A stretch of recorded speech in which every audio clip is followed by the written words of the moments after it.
So how do we want to start, Bill? We've got two guests here. We want to be cognizant of their time. Right. Sorry, I'm just trying to, I don't have anybody's, I can't see anyone, but I'm trying to figure that out, but that's really not that critical. Okay. We can see you. Can you really? Oh. Yeah, I can see you. Yes. Did everyone get the engineering plans that Jeff sent, and also the tree plan that Bill put together for us and I forwarded this morning? I think it was this morning. May have been yesterday. It's all a blur. I have the former. Let's see if I have the latter.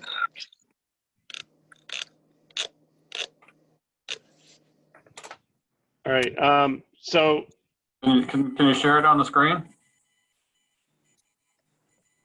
we can ask Bill to do that. I can't on mine because I don't have it on this computer. Yeah. I can't load it on my work computer, unfortunately.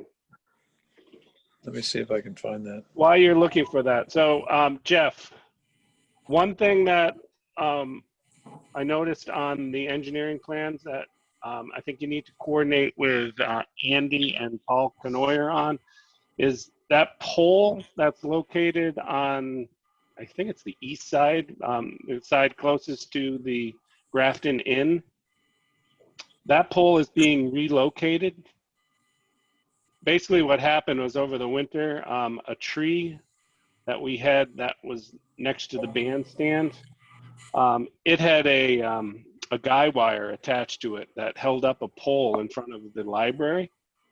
And I don't know if the tension from that or whatever, but at any rate, the tree snapped off, came down. And so now they need to have a new guy wire and something to attach it to. And so rather than put in another pole, they agreed that they would relocate that pole.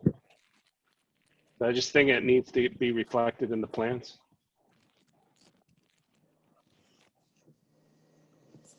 Did we lose Jeff? After all that, I don't see him on here. He was on here. Oh yeah, he's gone. All right, well, I'll send him an email. In the meantime, Bill, if you don't mind, Bill, as in Stendrup, if you don't mind going over your plan, the tree plan that you provided. Everyone should have a copy. If Bill can't open it, I did send everyone a copy. I have one. It's yeah, it's a list of the trees, right? And their condition and so forth. Yes, it shows there's a picture that shows their location, and then there's a graph that shows the condition. Yep. I have no idea how to put that on the screen, though. I'm sorry. So you should be able to share your screen. There are options. John Stevens, where are they on Teams? They're on the bottom. I'm on my phone, and it may be under more. All right, let me look. If you look under share screen, Bill. Yep. What I'll need is the host to deactivate disallowing participation. Oh, well, let's not do that because we may lose everyone. When I say Bill, I meant the other Bill. Oh, I'm sorry. That's Bill. How many bills in the room? I've got I'm using my phone. Bill, at the bottom, are you on your cell phone? Yeah. At the bottom in the middle, it says share content. It's either yellow or orange or something with an arrow. Do you see that? Share content. Let's see. Yeah, share content. And then you hit that, and I guess then you pick the content that you're going to share. Oh. Okay. Microsoft OneDrive, Google Drive, Box, Bookmark, website, iCloud Drive, Photos, Screen. I guess it's Screen, right? If you've got it open, yes. I don't have it open on this, but I have it open on my other computer. But I can, I can open it up on this, I think. All right, you guys, rather than hold things up further, everyone should have a copy of it. I sent it in the email, so if you can try and open that or just listen along, I just want to be cognizant of Bill Stendrup's time here. So Bill, if you would just want to walk us through the report. Sure thing, Paul. And thanks for having me on. So one of our certified arborists was out and provided assessment data, basic assessment data on 35 trees on the common. And if you refer to the Grafton Common preliminary results PDF, that's a good visual representation of the assessment results. So what we're looking at here are, and I'll start from worst case scenario to best. So removal recommended, the trees that are in that reddish color, more of a maroon color. And what we have there are several trees based on their condition and proximity to the anticipated construction. We're recommending them for removal. And looking at the Excel sheet that accompanies the plan, the trees that are listed for removal, even prior to construction, are in poor condition. So that was the initial assessment as far as removals. The trees that are in that gold color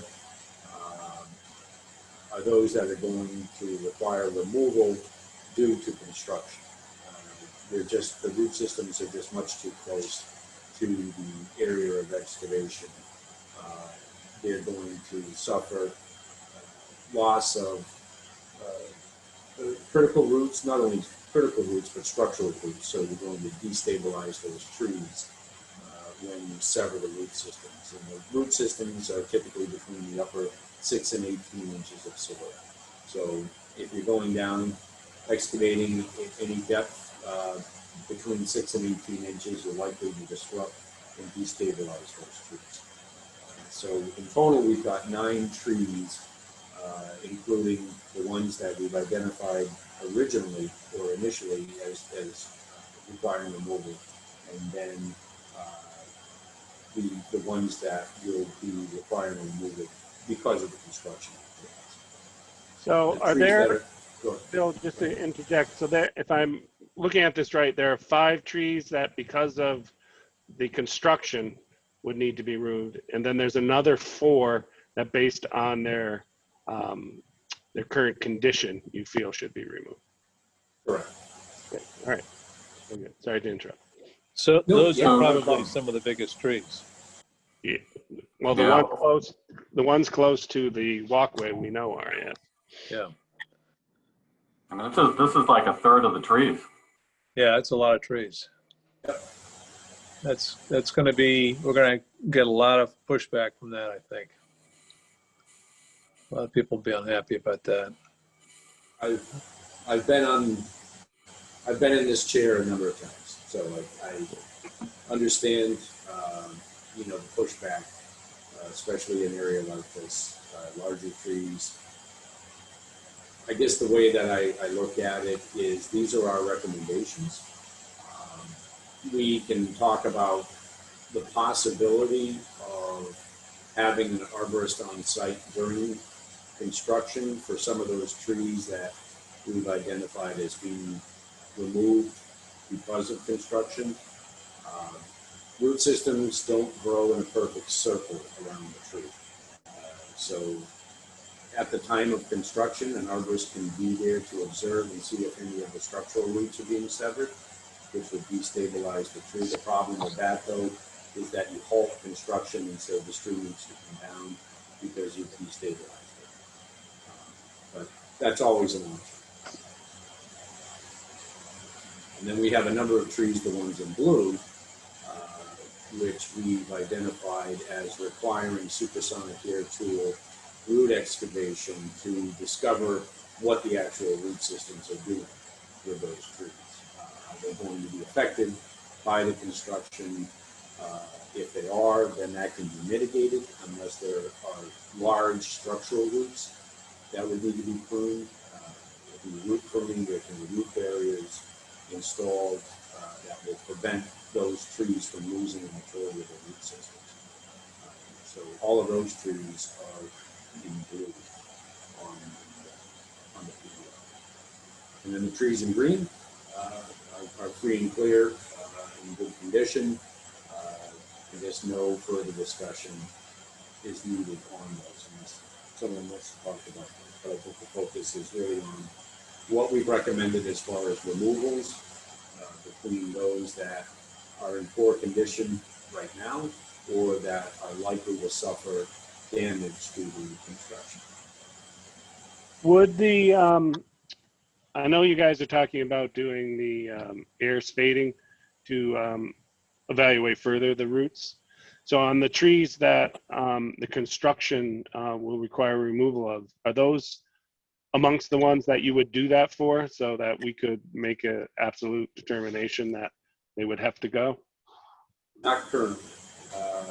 The trees that are in blue are the ones that we were unsure about the exact locations of the root systems on, and we would want to excavate along a line that would be like a limit of disturbance for the sidewalk excavation. And then we can discover if in fact there is the presence of structural roots in those areas. So the ones in gold are the ones that we're saying that, yep, you're likely to lose that tree once you start excavation. So a quick question for you, Bill.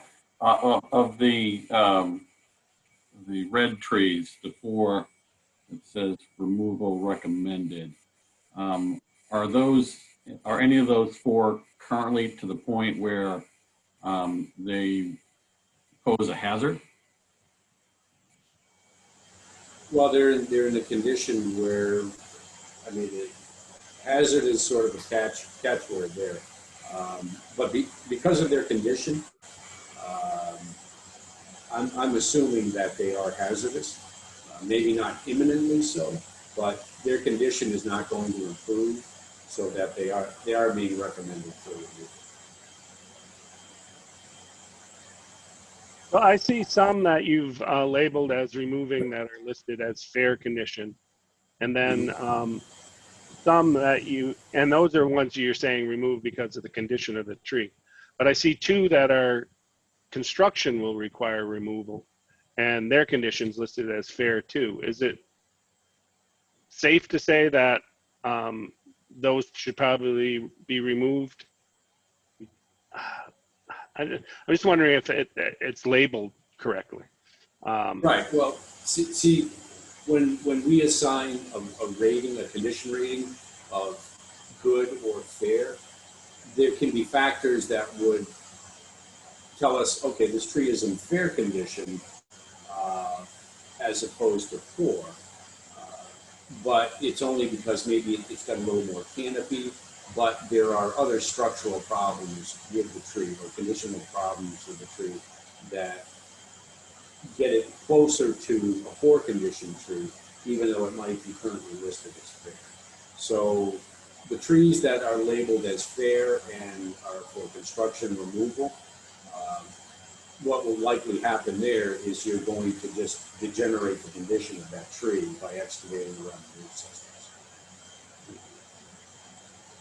Which is the same with the ones that you were saying you're recommending that should be removed, but it's not construction related. I mean, the construction is going to not help it, is what you're saying. Right, exactly. Construction is not going to help their cause. The ones that are being recommended for removal right now are based on the fact that they're likely to be hazardous. So you guys were there. And I haven't gone up there to like look at by the number of the tree and the location, the relative size and maturity of the tree. Are all these trees that are in orange and red big mature trees, or some of them small? We can take a look down the list. So tree number 3, for example, that's an 18-inch red maple that's in poor condition. So that's a larger tree. Oh, there is a size here. I didn't see the size column. Yeah, size and DB. And that's in inches diameter at breast height. So it's about 4.5 feet off the ground. And that's the number of inches around the tree at that height off of the ground. So that's an 18-inch tree. That's a pretty good sized tree. Tree number 30 is a 41-inch red oak, which is in fair condition. We're saying that we really want to look at the root system on that tree And the best way to do that is to have a limit of disturbance staked out there on the ground. And then we would just run an air spade along that line and figure out exactly what's going on down there with the roots. Those roots may not be going underneath the area or going into the area that's going to be excavated. And that's why that tool is so useful for these types of projects. All right, so that's one that you've marked as construction. It's not in blue, it's in orange, but yet you're saying you would do the air spade to look at the roots on that? That's right. Could So we what you would do expect that with would- all the orange ones? Yes. Yeah. So we're looking at 5 trees here that we've identified that construction is going to upset them and that they're likely to fail because of their root systems being disturbed. So tree number 33 is a 5-inch service board. So the likelihood of the roots being affected by construction there, not very good, but because it is only 3 feet 7 inches from the edge of the existing sidewalk, that's telling us we probably want to figure out if the roots in fact are going to be affected. Same thing with tree number 2 directly across the sidewalk, or the existing sidewalk from tree 33.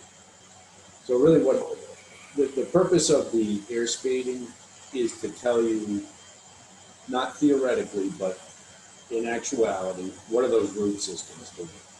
And one of the biggest challenges with tree root systems near sidewalks is heaving of the sidewalk. And the tree that is currently heaving the sidewalk, if you're going to put a brand new sidewalk on top of that area in an effort to save that tree, it's likely to heave the new sidewalk too. So,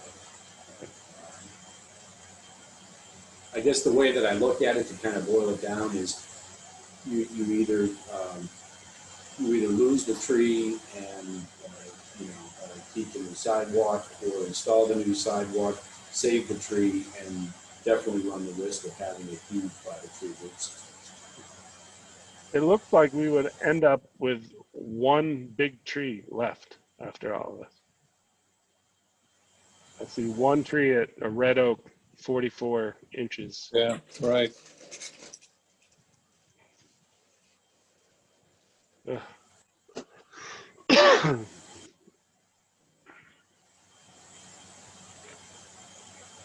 If we were to, say you were to repave with what you have, it's going to disturb the trees too, unless you didn't do anything with the roots and just layered it over it.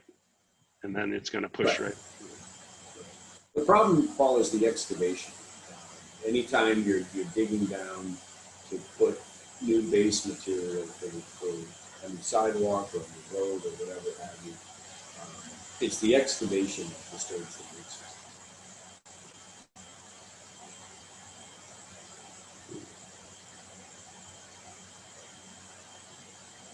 Oh.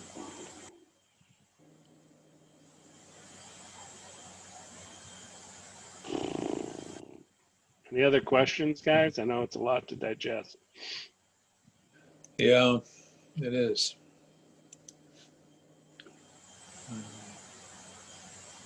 I mean, what gets me is it's one thing if there were ones that the construction definitely required it. What gets me is we're almost doubling the number for ones where it's questionable. But you are saying the ones that are in, well, are you doing the air spading only for the ones that are blue? And if we asked you the orange ones, or would you look at the ones in red as well? We're not likely to look at the ones in red. If the arborist has already determined that those trees should be removed, given this is a public space, I'm not seeing the benefit in discovering the root systems. And I get that, except for where it says the condition's fair, and conditions where it's listed as poor, that makes perfect sense to me. Where it's listed as fair, I only see, I think I only see one of those, and it's a relatively small sugar maple. So I have a question, and maybe you already covered this, but I mean, what defines poor and what defines fair for condition? What defines poor and fair is the size, the maturity of the tree,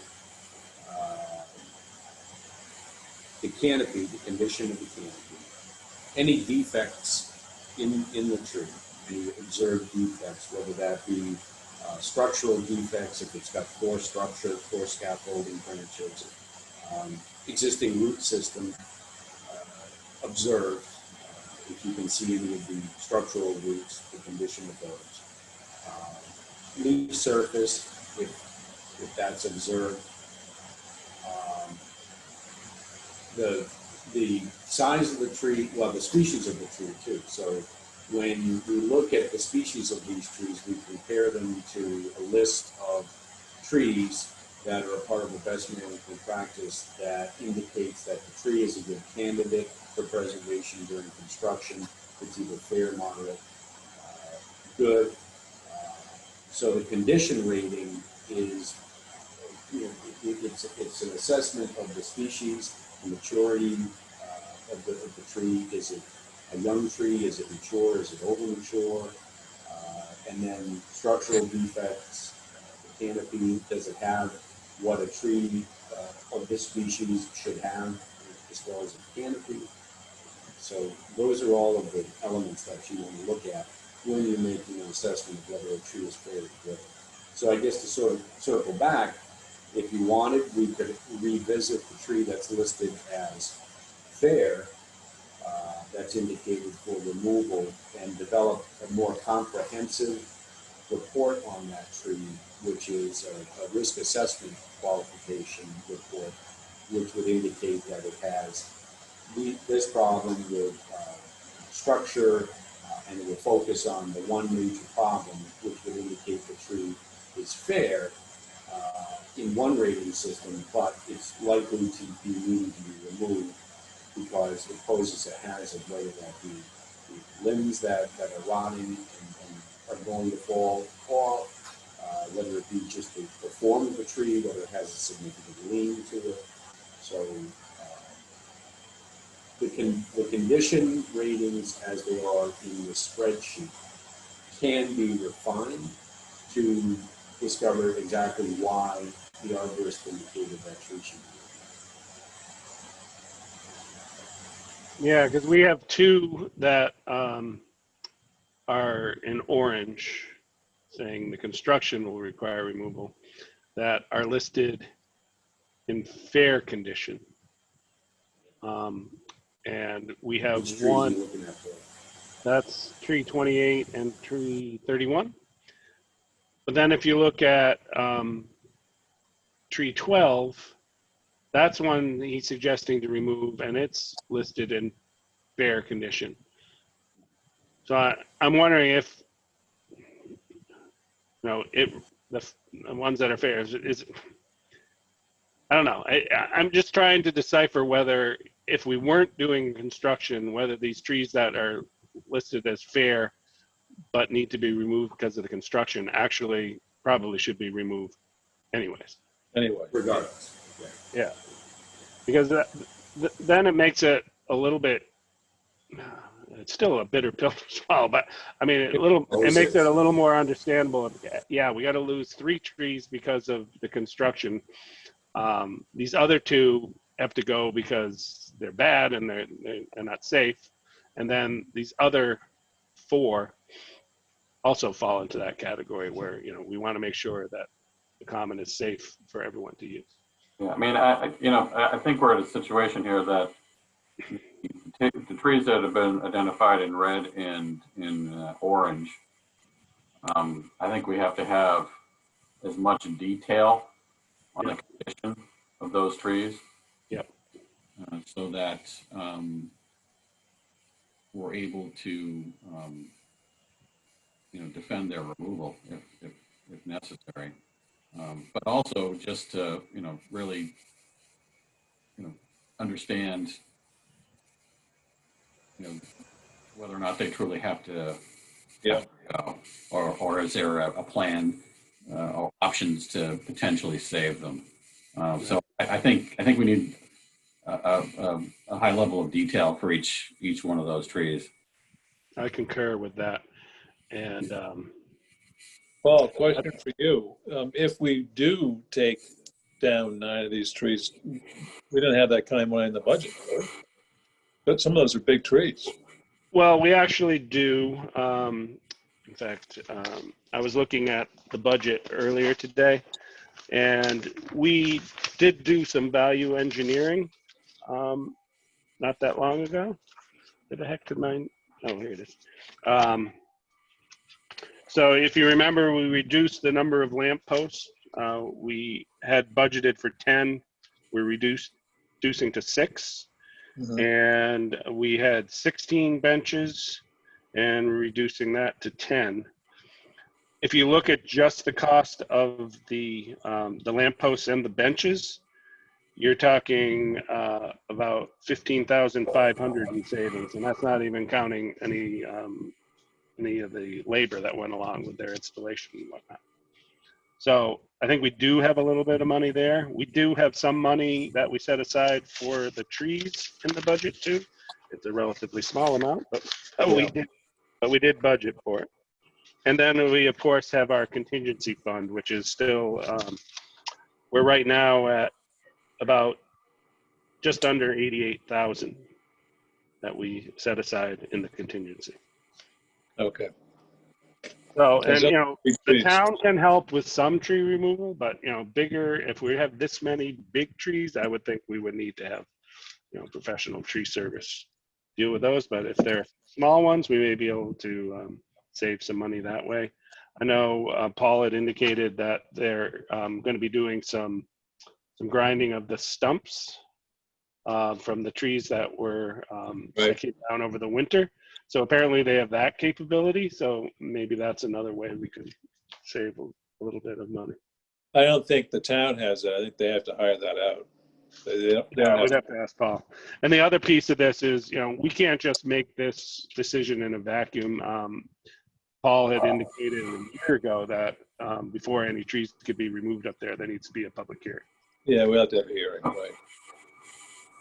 It's a shame. It's a lot of trees, important trees. I mean, I'd like to go down and take a look at, and I will this weekend. But boy, there's probably some pretty critical trees.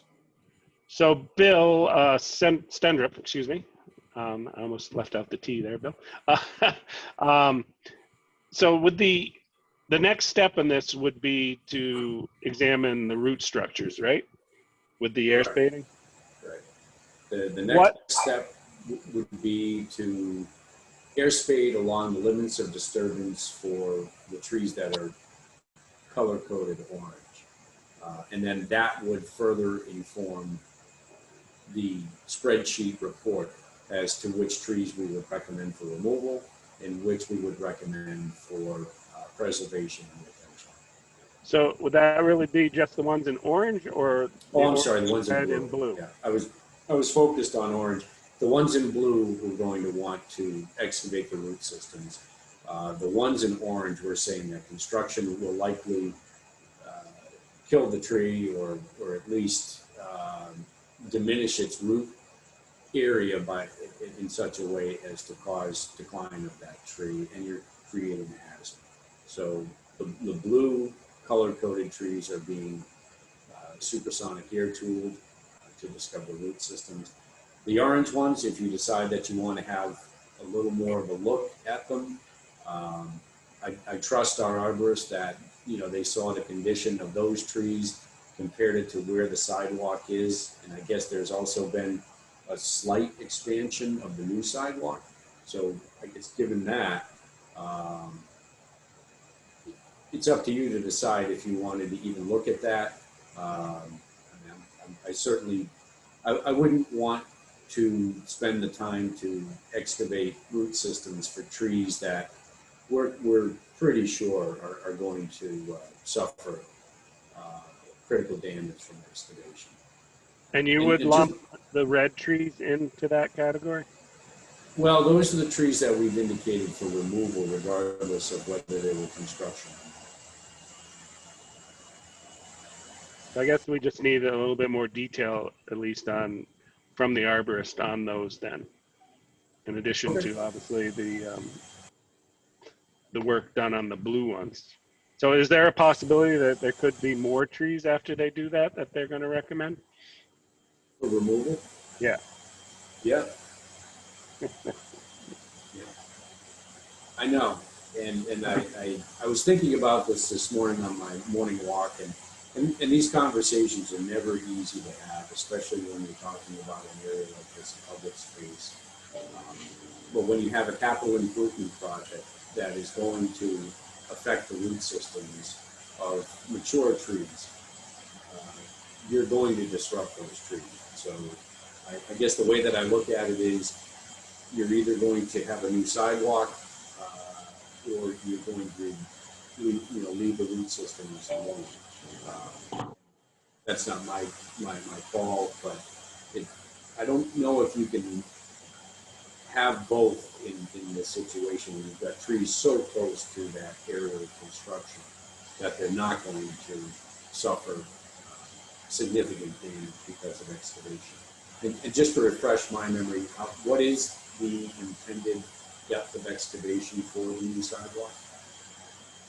It's on our engineering plans. I can look it up while we're talking here. I don't have it open right now, but. Right. I don't recall the depth anyway, but I thought it was somewhere in the realm of, over 12 inches to get down to the point where they could. I think that's correct. I believe you are absolutely correct. Yeah. Let me find the engineering plan.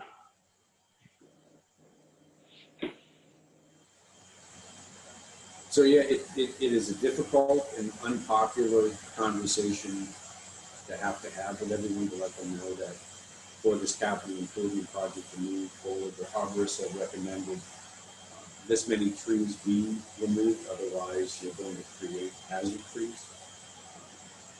And I get it, I love trees myself. So one of the questions that we're going to get is the trees that are identified in red and orange on the map. If we did nothing to that pathway, what is Sure. what is their life expectancy, for lack of a better term? Well, the trees that are identified in red, those are trees that, regardless of whether they were construction or not, are being recommended. I'm sorry, Bill, could you repeat that? So do they pose a danger? Is there rot and whatnot, and they're going to fall on something? They're being recommended for removal based on the list of items that we look at when we're looking at individual trees. The structure of it, does it have a lean to it? Does it have poor structure, meaning does it have scaffold branches that are unbalanced? Is the crown unbalanced? Does it have little leaf surface in order to feed the tree? Does it have issues with the root systems? And maybe Paul was spot on by offering that some more detail on these trees as to why they're being recommended for removal would be beneficial. So those trees in red are being recommended for removal, and regardless of construction. And then the ones in orange, because there is planned construction, are also being recommended for removal.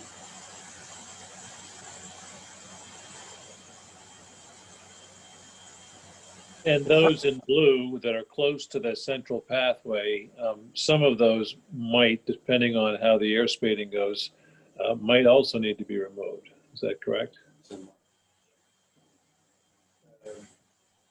you really just don't know until you discover that that particular organism's root system, what it's doing.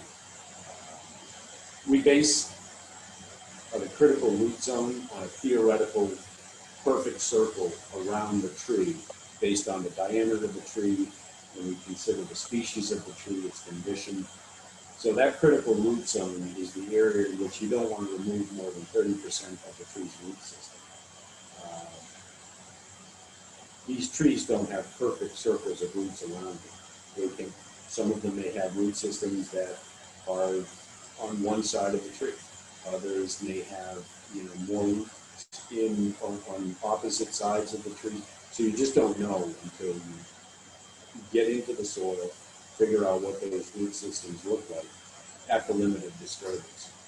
In the trees in blue, if you air spade along a limit of disturbance staked out line, and you discover that you've got some feeder roots, some smaller roots, meaning anything 1 inch and under, that can be root pruned properly back to the edge of the limit of disturbance. What you're effectively doing is taking that tree's root system out of the construction. You're separating it from the construction activities. So you, in essence, keeping it safe from having the roots torn during excavation, which is the real problem. When a piece of equipment gets a hold of a root and pulls it away from the tree, breaking it is a problem, but what it typically does is it tears it at the tree, causing further damage to the tree, introducing other pathogens, insects, and disease. So that's the real problem with root disturbance. Plus, you're limiting the tree's ability to feed itself and keep itself stable too. So as soon as you start talking about cutting structural roots, you really have to consider whether that tree is worth saving or not, because if you destabilize it, you are creating cancer. It looks like the trench is at a minimum 36 inches. There is existing stuff under there. There's some electrical lines, and I think there's also some communication lines. So I can't tell from this whether, because those look like below 36 inches. I don't think we're disturbing those. Unfortunately, Jeff's not on to decipher this for me, and I'm no engineer. But that's pretty far down. That's 3 feet. Yeah, 3 feet, that's a lot. Well, I don't think anybody's going to want to hear this, but we may have to have a plan B on the pathways. I agree, John. That's what I've been thinking. If that were to be the case, if we had to forego the brick walkways, we still need to have electrical conduit down there for the light poles. How far does that have to go down? Any idea? He's got that down below where you do the fence. It's like 24 feet. And then it shows conduits encased in sand below that. So that's the 12 inches below that. Remember they were talking about not having everything go under the existing walkway. So some of it is going off on the east side towards the Grafton inside of the common. Yeah, some of it. Again, that was a question I was going to have for Jeff when he was here, if he could have shown us, because I have difficulty reading these plans. So, I mean, that could be another alternative. I mean, if we had to, is to try and, work the electrical wires around the trees. Yeah, they could zigzag around if necessary, I would think. But what would be our alternatives to the brick? I mean, anything we do, you're going to have to take off the asphalt. I mean, you could apply asphalt again, I suppose. Or you could do, there's colored asphalt you can get now. Obviously, we looked at stamped concrete too. We didn't feel any of those had the advantages. Well, the treatment that they have in the crosswalks, I think, might be an option. That doesn't last very long, though. And we'd have to ask Jeff for some, what potential options there would be. But I think we have to, be prepared for a plan B, because I agree. down these many trees, and a lot of them being as mature as they are, it's going to be a heavy lift. So I'd be curious, the two that are marked as fair that are shown as being needed to be removed because of construction, if we didn't do the construction, do they feel those trees would be able to remain? It appears that the other ones, and that maybe we need the clarity on the other ones too. If we don't do the construction, do the ones that are marked in red really need to be removed? Right. Or do they just, need to be pruned, that sort of stuff? Right. So I guess can what we got provide to, that clarification. so what direction do we want to give Bill here? Because the next step for him is to do the, what did you call it? It's not air spading. You had a different term for it. I don't call it air spading because that's a trademark name, and but we do have an air spade. It's called supersonic air tool excavation. Okay. What that does is it removes the soil. It can be directed in a trench. It can be directed, in a hole or whatever. But it does not disrupt the root systems. In fact, any solid objects it won't penetrate. It only removes the soil, and how it does it, just to give you some insight, is it injects air in between the pockets of the soil and causes little explosions. So the little explosions actually disrupt the soil, but any solid material, whether it be tree roots, whether it be conduit piping, rocks, or anything else, it doesn't penetrate. So that's why we use an excavator around tree roots, is because it doesn't disturb them. So that's sort of the background. You can call it air spading. So I know that that is included in our, what we signed up for you with our contract. But to what degree is it only those trees that you marked in blue? That, and if we want to do additional, there'd be an additional charge. And yeah, we can talk about what that would look like. Paul. We've already budgeted for the air tooling.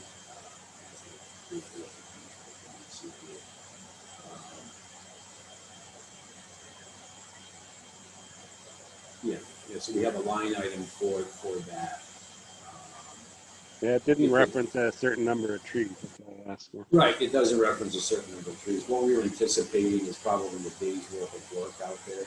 And to do all of those trees in blue, that's what I'm anticipating. It'll take us about a day's worth of work to create the lines in the sand, if you will, to figure out what those root systems are doing. If you wanted to add on the trees that are in orange as well, that are likely to be significantly damaged from construction, we can talk about that. But I'm pretty confident we can get through most of the trees in both blue and orange in a day. But, Yeah. And you're not thinking sure that the ones that are listed in red, that it's worth it to do that based on his assessment that they're in poor condition, that you think that's enough? Or would we benefit from the ones in red too? I'm not thinking that there would be any benefit, and I'll double check with the arborist to see what caused the determination for those trees to be indicated for removal. Was it for structure? Was it lean? Was it canopy? So we can get some clarification because obviously we need some justification as to why we're indicating for removal. Okay. I mean, Paul, to your question, what direction do we give Bill? I think the next step is to get that detailed report on the orange and red trees, and then from there we can decide where we need to go with this regarding any changes to the pathway. We might as well have them do the air spading on the blue trees too, though, because there's the potential that there could be more, you were saying. So we might as well get that work done as part of that, right? Yeah, that could all happen concurrently. We could provide more detailed assessment data for the orange and the red trees at the same time as we're doing this tree. The only issue with doing the air spading, as far as I see it, there's a few things that are going on in the common, but one of the big ones is the farmers market, which I believe goes through October 7th. Yeah. It's on Wednesdays. So other than that, there's a trick or treat night, October 29th. There's an amazing turkey challenge on November 15th. And then Grafton celebrates the holidays, which they're not doing a tree lighting, I know already. So my thought was we could do the air spading after the farmer's market is done. So just schedule it for like immediately after that October 7th date. Maybe the week following. Would that work, Bill, with your schedule? Yeah, I mean, that can work. And, just to let you know, once we've air spaded the line and discovered the root systems, taken some photographs, documented our findings, we would backfill those trenches so they wouldn't look massive. We don't leave any open holes in the ground. Yeah, but there would be no grass anymore. No, there wouldn't be any There would be grass. no grass anymore. And I wouldn't want anybody directly around either because that stuff flies pretty Yeah. quick. Yeah, and we can coordinate that once we settle on the actual date. So I was thinking, yeah, that week following October 7th. So it's the week of the 12th through the 16th, sometime during that week. I'm going to step out for a second. I'll be right back. Okay. So if we have them do that, guys, and then also get the arborist to provide that additional level of detail, then when we meet next month, we should have a better handle. And maybe in the interim, we can talk to Jeff about potential alternatives. Yeah, I think so.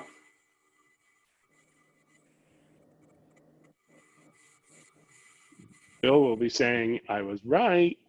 Mr. Yeomans, I can hear him now. Well,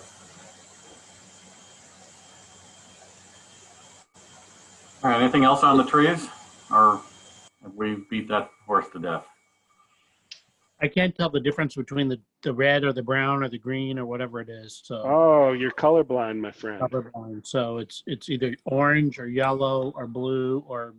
So it's tree 3, 30, 6, 9, 27, 12, 14, 22, and 20 and 16.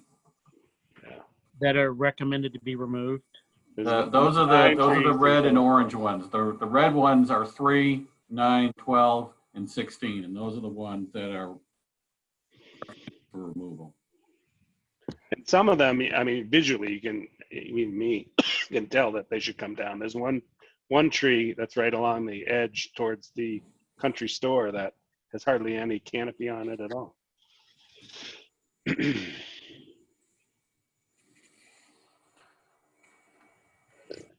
Any other questions for Bill?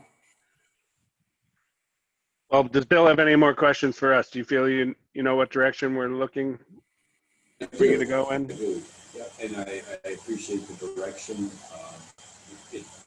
It's pretty typical, there's going to be some back and forth here. We come out with our initial report and recommendations. We can, at the time of air spading, provide more detail on those recommendations, the initial recommendations. And I think that week of the 12th through the 16th, we can set a day for air spading there. And really it's going to be determined by, the compaction of the soil, how quickly it goes along. I'm fairly confident it'll go smoothly, and that we should be able to get through the majority of all of the trees that are currently in question. Those accepting the ones that we look at and say, they're recommended for removal for those reasons. I could mention there's one that hasn't no canopy whatsoever. Okay. Yeah, I'm good on mine. So I guess we'll just wait to set a date. Yeah, I think you guys look at your schedule, and if you can pick a date that week following the 7th, so it's the 12th through the 16th, let me know. I can coordinate it with the town offices. But maybe a way that we work around this is if these trees have to go, we save as many as we possibly can and then put in bigger trees than we had planned. I mean, you can't put in giant trees, but to put in the biggest trees possible and to have to cut the budget somewhere else or work around so that we're not completely just clear cutting the common, but we're putting back the trees that should be there and largest specimens that we can put in safely that'll survive. Maybe that would help. Yeah. How big a tree can we reasonably plant, Bill? That's a great question, and I'm glad you asked me, Paul, because I was going to offer my comment on that. I caution against anything over a 3-inch caliper tree to be planted because of the likelihood of survival. And you can plant 4, 5, 6-inch trees, and they might look great for a year, but they have a less than stellar track record when it comes to survivability once you start planting a tree that size. So I think probably the largest caliper I would recommend to safely plant would be 3-inch, which can be a pretty good sized tree. That can be a 10, 12 foot tall tree, depending on the species. Right. That would be my recommendation as an instance. How much does the circumference grow on average per year? Does it take 50 years to get It's it? species specific. Yeah. Yeah. Yeah. I mean, Oaks are pretty slow growing, right? What's that? Oaks are slow growing? Some are, yeah. Swamp white oaks, though, I'm a big fan of them. They grow pretty quickly, and they do really well, especially in an environment like this. And a 3.5-inch caliper swamp white oak is likely to be 8, 10 feet tall. Still not a small tree by any means, but as far as the how much they're going to grow, you can just look at studies that show that. And I'm going to go with the extreme example, like an 1.5-inch tree over a 1-year period will put on more diameter than a 3-inch tree or a 4-inch tree planted at the same time. So the smaller trees do better, they grow more quickly than the larger trees. Everyone wants the instant forest, but there's a trade-off there. You're likely to lose some of those larger trees as compared to the smaller varieties. Right. Lot to digest. Really appreciate you taking the time to be with us tonight, Bill. Absolutely. So just get back to me when Thank you. you have a date, and hopefully fairly soon, and then I will coordinate it on our end and Sounds good. get back to you. All right. I'm sure we'll have more questions once we've had a chance to digest it all. That's all good. Thanks, All right, Paul. Bill. Thanks, everyone. All right. Okay, thank you, Bill. Thanks, Have a Bill. great night, Bill. All right. I wish we had Jeff still on. He was there, and then we lost him. I know. I don't know what happened. Is John Stevens in the meeting? Yep, he's there. Yes, he's still there. He's in the tropics, though. He looks like he's on the beach. I can hear you. Sorry. Okay. Oops. He's eating his dinner. Meeting. Yes, I'm trying I to. just put the check on mine. It's burned to a crisp. This is in Pittsburgh, so the cooking was left to me. Oh, boy. Well, at least the house didn't burn down. TV dinners. Come Yeah, on. exactly. Yeah, yeah. But the smoke detectors aren't even going off, so it's going to be a bowl full of Cheez-Its, I think. All right. Well, that's a report that I didn't expect.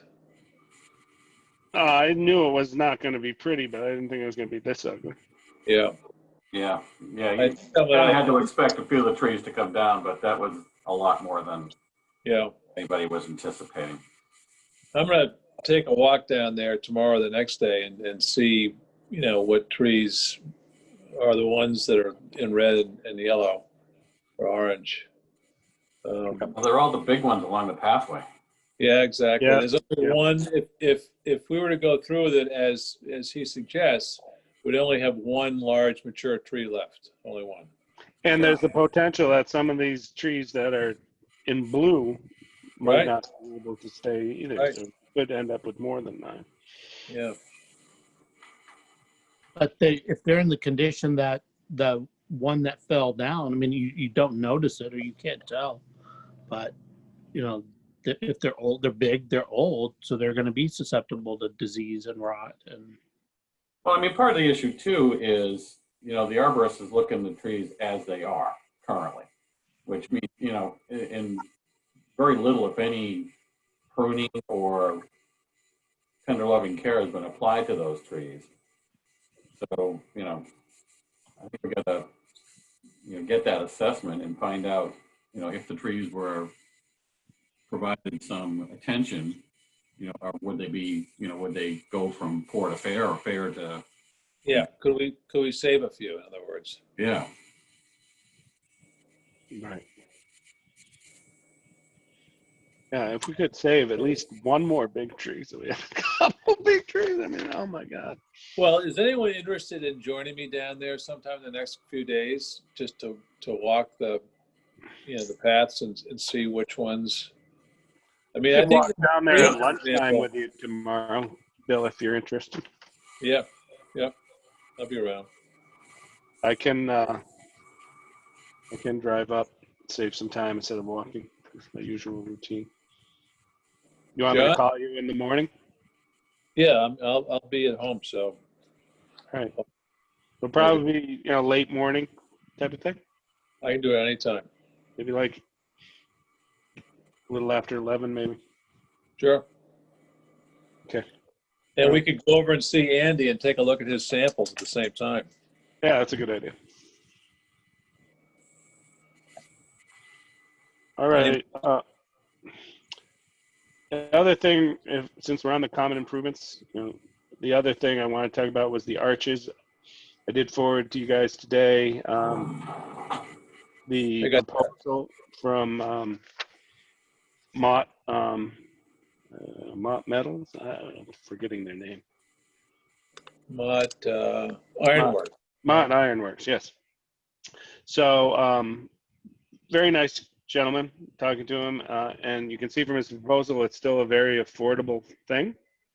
I think it's in the 11,000 range. Basically 12,000 installed. Yeah, we'll call it 12. So that's, I think, pretty good deal. I did forward in the specs for the lights that Jeff Walsh had included in the engineering plans. And he thinks they can work. They're basically about 42 inches long. And his concept is that he will have the arches meet about the midpoint of that lantern. So if you look at the lantern design, I believe, I don't know if did I forward you guys the spec sheet for the lantern? No, I don't think so anyway. All right, well, I can forward that separately. But basically, it's half like metal, and then the bottom half is glass, except for the very bottom of it, where it attaches to a post, or you put some kind of finial at the bottom. So his proposal would be where the glass ends, right there would be where the arches would mount on either side to it. So you'd basically have half the light above it and half the light below it. But the actual glass part where the light is would be below the archway. He thinks there wouldn't be any issue with clearance for the pickup trucks with that.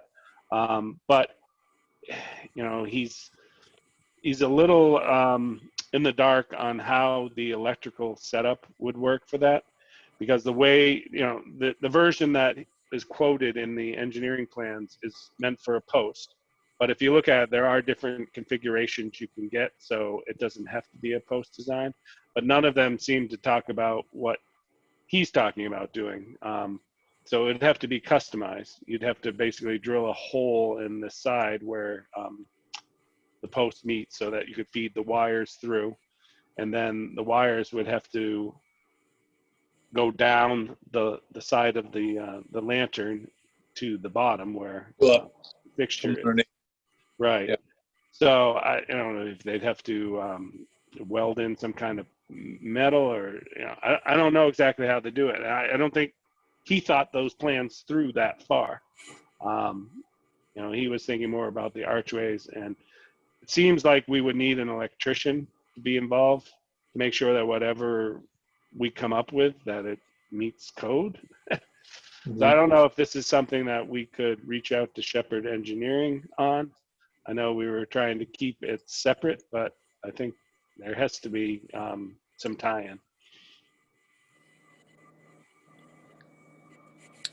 Because you're going to have the wire come up from the ground, go up through the granite post into the hollow tubing of the arch, and then come out the arch where it meets the lantern into the lantern. And Okay, so let me ask a question, a couple questions.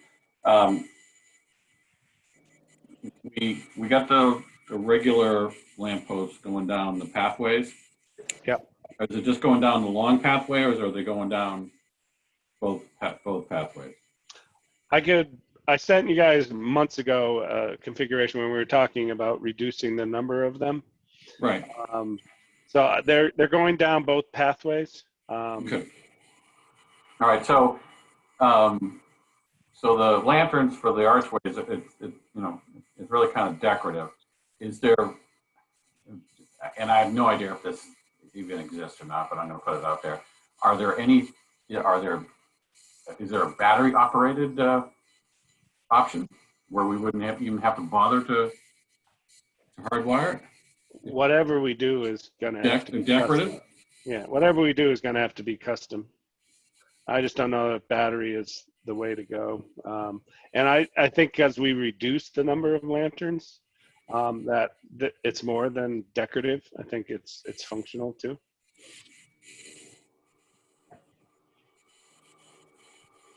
It's pretty dark up there at night. Yeah, it is. Well, it is now, yeah. But I mean, if you're adding half a dozen streetlights, that's going to brighten that up certainly much more than it is currently. For sure. I think it's kind of short money to not try and bring them back the way they were. Although they were probably whale oil when they were. We could get Bill a lamplighter costume, and you could go up every night. He's within walking distance. Why can't he? He's the closest. Yes, of course, I think John is actually a bit closer. I don't know. We'll have to pace it off, Bill. We'll have to pace it off. Actually, Brad's I'm closer. the only one Brad is that has closest. any distance There you to go. walk. All of you live close. That's right, John. That's right. John and Brad are very close.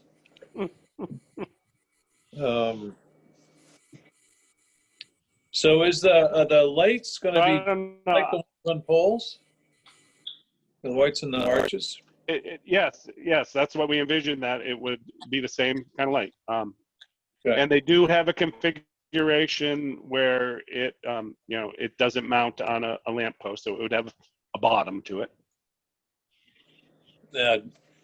Is that one, that configuration, would it be hang, mount at the top and hung? So the way he's envisioning it is the archway on either side would meet right where the metal is, right above the glass. Let me forward you guys this email that I sent. It's got a bunch of links in it. I've got a picture from that handout that we had last year that shows the. Well, this has got the spec sheet on it. Okay. Let me I got to search for it. I've got too many emails open.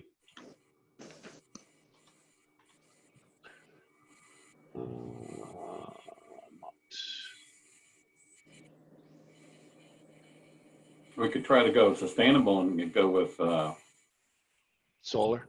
light. still not.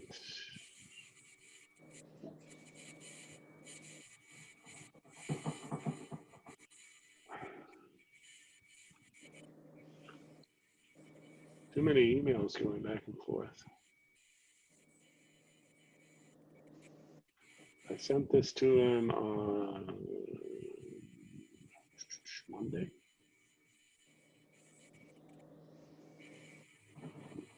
Too far back. Well, Paul's doing that. Was anybody There else it is. There by it the is. fact that they're doing a trick or treat event up at the Common in the I middle? bet they don't, because somebody else, I don't know if it's Worcester, somebody's already announced, maybe it was Springfield, that there will not be any trick or treating at all, door to door. So I bet that kind of trickles down to Grafton. I was those three events were it just shocked me that they were going to plan a large gathering up at the Common in the middle of COVID. I already heard that the tree lighting wasn't going to happen, so I would assume the other one wouldn't either, the Halloween one. John Stevens, John Morgan. There we go. All right, I'm sending it to you.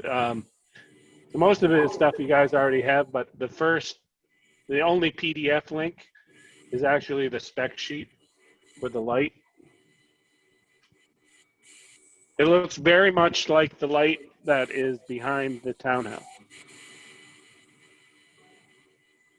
It's called the Glen Ellen series by Sternberg.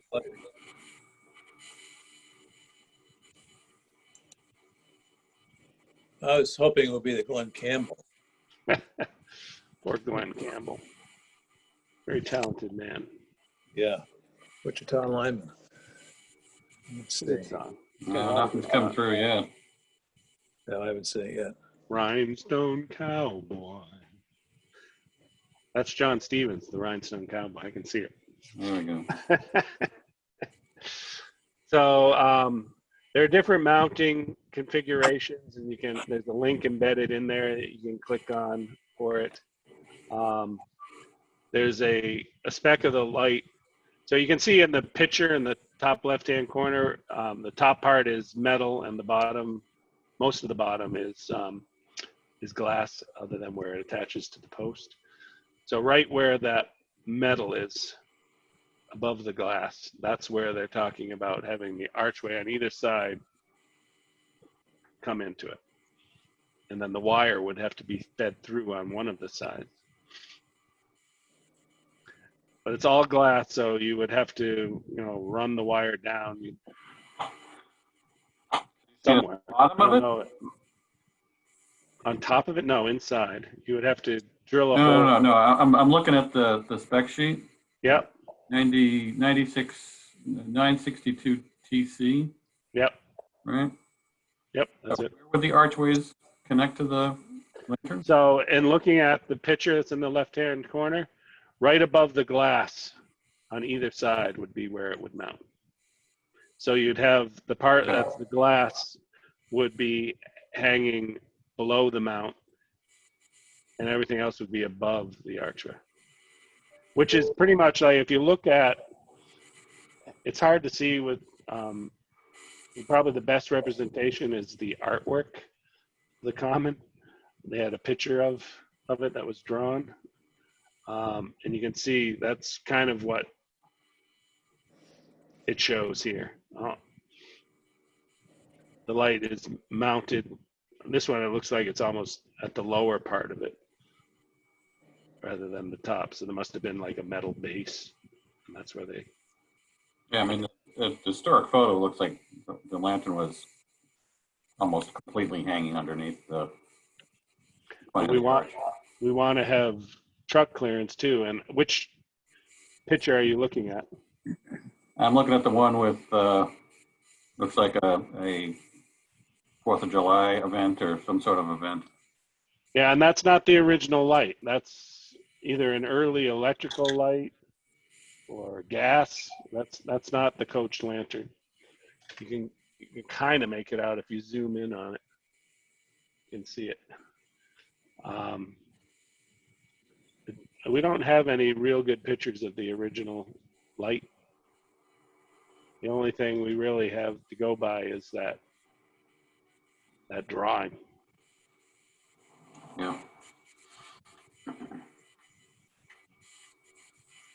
I wonder if the manufacturer could be of any assistance in helping us if we could modify it. If who could be? The manufacturer. Yeah, well, that's what I was thinking, that we could call them and talk to them. At least start the conversation with it. You know, obviously they'd have to work with him at some point, but yeah, I'm happy to make that call and talk to them. The other thing is we have another opportunity. If we wanted to, we could go with, there's a company in Worcester called Hammersmith Really? that makes these kind of lights, and they do beautiful work. It's not cheap, but they do beautiful work, and they're right here in Worcester. So I would think we would be able to get them to work with us, Right. and they could probably come up with something that, you know, would have the same look and feel as this Glen Ellen light. Also, they talk about 3 different bulbs, and they come standard apparently with a 4,500 Kelvin, which is pretty bright LED, with an option of a 3,500 or 2,700. So I would probably want to go for the 27. Right. You wouldn't want the wicked bright ones, right? Yeah. All right. So I'll explore that a little bit more. But it's nice to know that, you know, he's still in the ballpark of what we were thinking. Of course, there may be some added costs if we have to have the electrician, but we kind of thought that would be the case anyway. Well, I like the idea of a local person, a local manufacturer, because it would be a lot easier to work with somebody that was in Worcester rather than Illinois, wherever these people are. Right. So, especially if they need to be kind of customized. Yeah. They have a beautiful shop right in Worcester. I forget, I'd have to look up the address again. I was there once. Yeah. All right. Well, we'll look into that some more then. The other thing with all of this is with Becca gone, we're now, I already talked to Andy about the RFP, because Becca, Andy and I were going to pull together the RFP for the project. And we can still do that without Becca, because Andy and Becca work together to create a template to make it easy for them to do these RFPs. Okay. And good. Andy has a copy of it. So even with her gone, we're still good there. But we will still need the help of the town administrator's office. So we're going to have to work with our temporary town administrator. We have to loop him in at some point. Right. One quick question regarding these lights, Paul. If we were to go with these Glen Ellens, if you scroll down a ways, you see 2 different pictures or depictions of the fixtures. One has the glow top. Is that the one we're talking about? No, ours is like the picture in the front. Well, what about for the other lanterns? Would those be the glow top? I wasn't thinking that we would do that. I mean, to me, that I don't recall ever seeing a coach lantern that had the glow top. The one in our brochure that we handed out a year or 2 ago appears to have the glow top. No, we can certainly look to do that, and it's certainly an option. I don't think that's what he's quoted, because he's got the TC down here, and that's the TC. I think glow top. Yeah, I don't know. There may be a price differential, but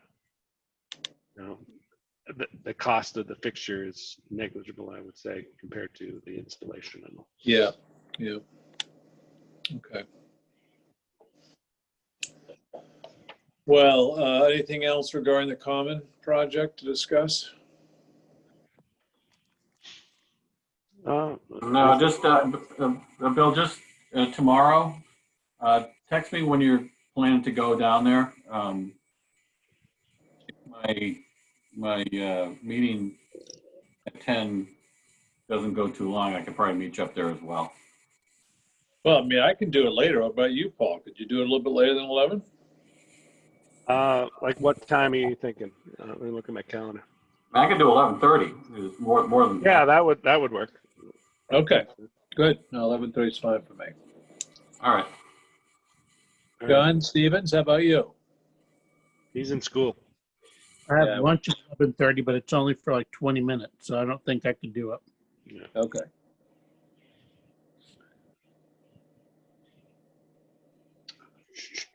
And I'll text Paul, I mean Brad rather, and see if he might want to join us. Just look at my calendar. I said okay, and I didn't look at my calendar, but I think it's okay. Yeah, I'm good. 11:30. No issue. Okay.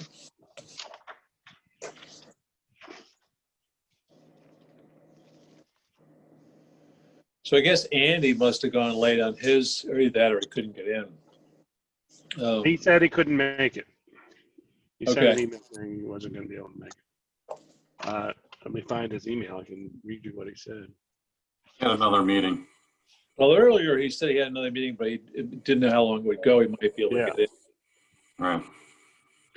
Uh, And Jeff had sent us all an email saying that he got kicked out of the meeting and was unable to join back in. That's too bad.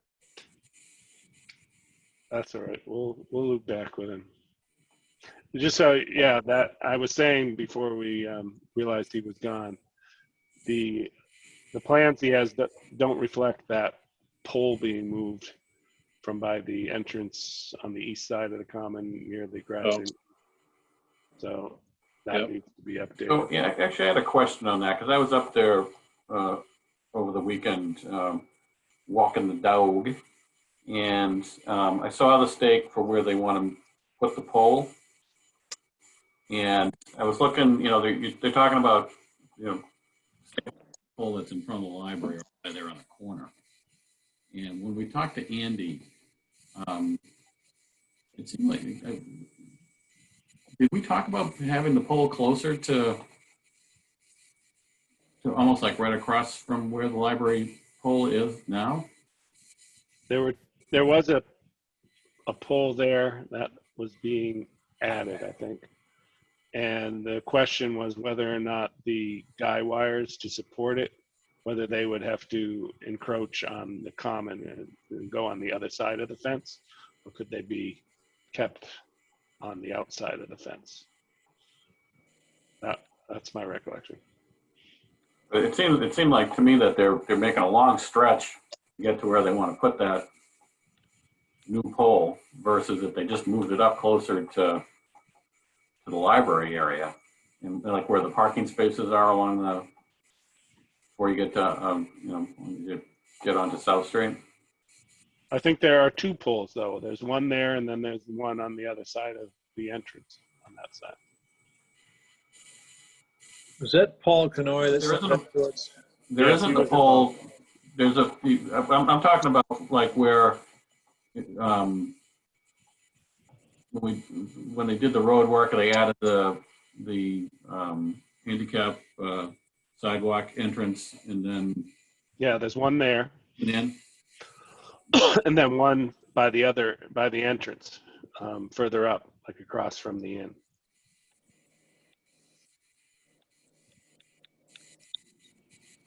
Yeah, well, let's take a look at it tomorrow. Yeah, well, if we all go up there tomorrow, we can ask that question for sure.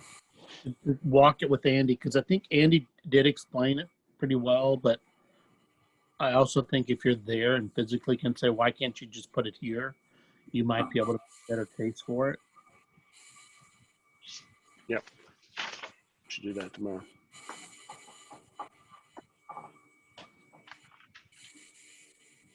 All right.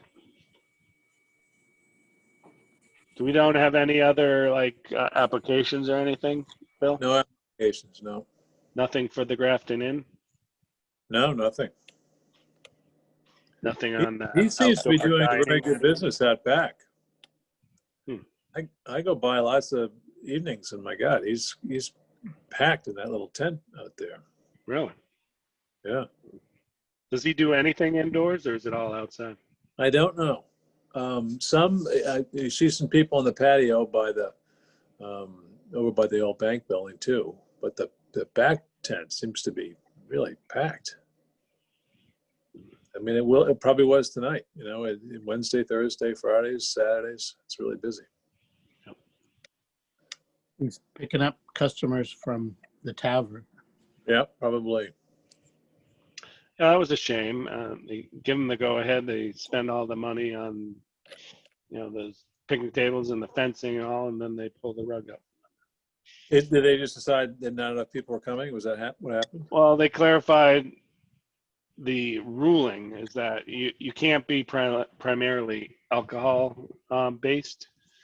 If you're a restaurant and you happen to serve alcohol, you can follow those guidelines. But if you're essentially a bar and you're just trying to offer Oh, so some appetizers and stuff, that's not enough.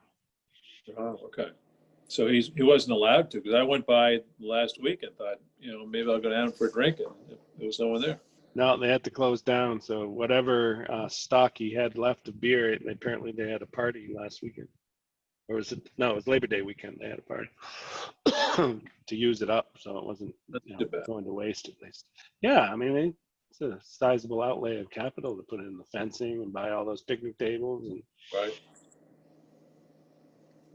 Something in the Globe, there was an article on some restaurant pub that they ended up having, it's called a COVID platter, so they can get around that, but you have to have enough food to get over some hurdle. And it was a bar, but they were able to have enough food. And I think they were so limited on what food they could have. Yeah, they didn't have much that they And offered. without a kitchen, it was almost impossible to have more. yeah. Yep. Just unfortunate. It would have been nice to have had that clarification before you expended the funds. Yeah. Really. Well, do we need to discuss anything else? Well, I apologize, first of all, that I missed the meeting last month. My dog is not doing very well. He's got osteosarcoma, and he's got very bad hip dysplasia, and he's on his last legs. But in addition to that, he ended up, he had an abscess when I first discovered that he had the osteosarcoma. He had this horrible swelling in his jaw right under his eye, and went in and found out he had an abscess. So we were going to have the tooth removed. And when they were doing the work to check on his health before they put him under anesthesia, they discovered the osteosarcoma. And long and short is we didn't do that tooth extraction. We treated it with antibiotics. Well, the infection came back with a vengeance that day, and I thought I saw it in the morning, but then in the afternoon it had ballooned up. So I had to get him over to the vet, which is not easy because he can barely walk. So He's a big dog, right? yeah, well, in his prime he was 125 pounds. So yeah, he's still about 110, I'd say now. But Wow. he's starting to atrophy. Yeah, so it's not an easy process. So I apologize. At any rate, I totally lost sight of the meeting with everything that was going on. Not a problem. Understandable. Not a problem. Right. But two things that were left. We had a meeting in June when I was away, and we never submitted any minutes for that. I don't know if we haven't. We got to submit something on those, and then we need minutes from last month, assuming you guys had a meeting. The meeting from June. The meeting was from posted? June, that was the one that I missed as well. yeah. June was the first one we did remote, and we were having all deja vu all over again. We were having trouble getting on. I was up in New Hampshire. I don't think we really decided on anything, but we did meet. But I don't think it was posted, and I think that legally. It was I think posted. it was. I'm pretty sure it was posted. Yeah, it was Because posted. there was one that wasn't posted, and then because we decided, okay, well, because we can't do minutes if it's not All posted. right. Well, I'll look and see if June was posted or not. If it was, then that goes away. But then we have last month's August meeting. I don't know if you guys voted on the July meeting minutes that I saw. No, we did not. Okay. So we got to For vote that on meeting. It was just myself, John and Brad were the only people. So you didn't have a quorum to I was vote. on vacation, and you were up. So Yeah, and you posted the agenda last month, right? yes, I did. Yeah. Yeah. Yes, I did. And I sent you, Bill, a synopsis of. You did. Yes, thank you. If you send me the synopsis, I'll craft a set of minutes from that. And then I'm happy to look at the June situation and see if we didn't perhaps not post that. Looking right now to see what we've got. We have posted minutes for January, February, July, August, and September. So June was not posted. You mean agendas, not minutes, right? Right, no agenda. Okay. All right. So June wasn't technically a meeting. We don't need minutes from it. All right. Good. We're off the hook from that. So just send me that synopsis, Bill, for the August ones. Yep, looking And forward. And I'll draft something up for that along with this month's minutes. And then we should be good. Great. Yeah, I'm looking for that right now. I'm sure I'll find it shortly. So I don't think we have anything to discuss about the I library. found it, Bill. Do you want me to send it out? Do you have it? Yeah. Yeah. Thanks, John.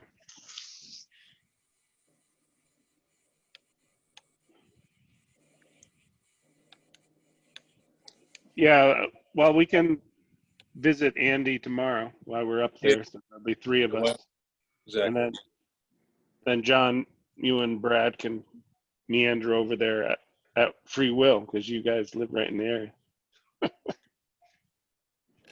Just include Brad because he may be, I don't know if he's around, he may be gone, but if he's around, he may be able to go with you guys tomorrow morning. Yeah, no, I'm planning on texting him or calling him because I think he just had something come up that he couldn't come tonight. Okay. Write myself a note before I forget to. Common 11:30. So, Will one of you print out? I'm out of ink. Will one of you print out that report? Actually, maybe we can look it up on our iPhone. I just want to be able to see which trees are which based on that schematic he's got. yeah, I can do that.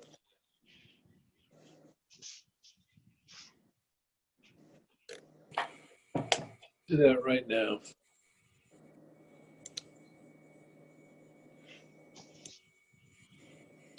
Nothing is ever easy.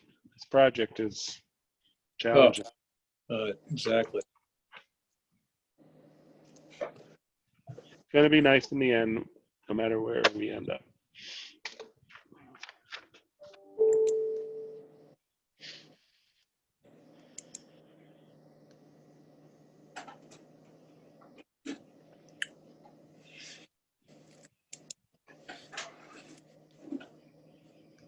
Yeah.